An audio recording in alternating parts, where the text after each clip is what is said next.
25 लाखांचा हुंडा अन कृत्रिम गर्भधारणेसाठी सक्ती. पुण्यातील कुलकर्णी कुटुंबावर कुरुंदवाडात गुन्हा. माहेरहून 25 लाख आणावेत आणि वडिलांची शेती नावावर करावी यासाठी विवाहितेचा शारीरिक व मानसिक छळ.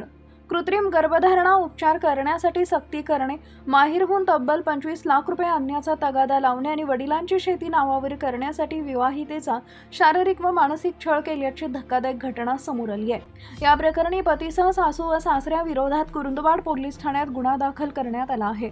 नम्रता मयुरेश कुलकर्णी, वयवर्ष 30 असं छळ झालेल्या विवाहितेचं नाव असून त्यांनी या प्रकरणी कुरुंदवाड पोलिसांमध्ये फिर्याद दिली आहे.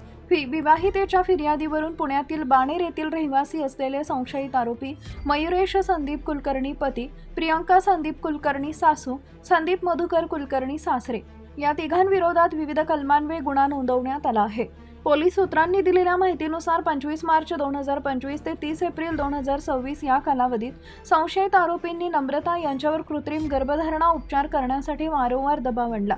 याशिवाय बंगळुरू इथं नवीन फ्लॅट खरेदी करण्यासाठी माहेरहून 25 लाख रुपये घेऊन ये असा तगादा सासरच्या मंडळींनी लावला होता.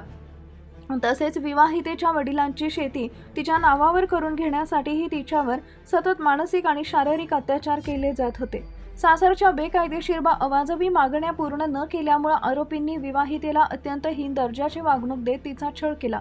तिला राहत्या घरातून हाकलून दिले आणि यापुढे तुला पुन्हा कधीही या घरात पाऊल ठेवू देणार नाही अशी धमकी दिली आहे. अखेर या त्रासाला कंटाळून विवाहितेनं कुरुंदवाड पोलीस ठाणे गाठून तक्रार नोंदवली. या घटनेचा पुढील तपास कुरुंदवाड पोलीस करत आहेत. आमच्या प्रतिनिधींसह पाहत रहा CK24 न्यूज.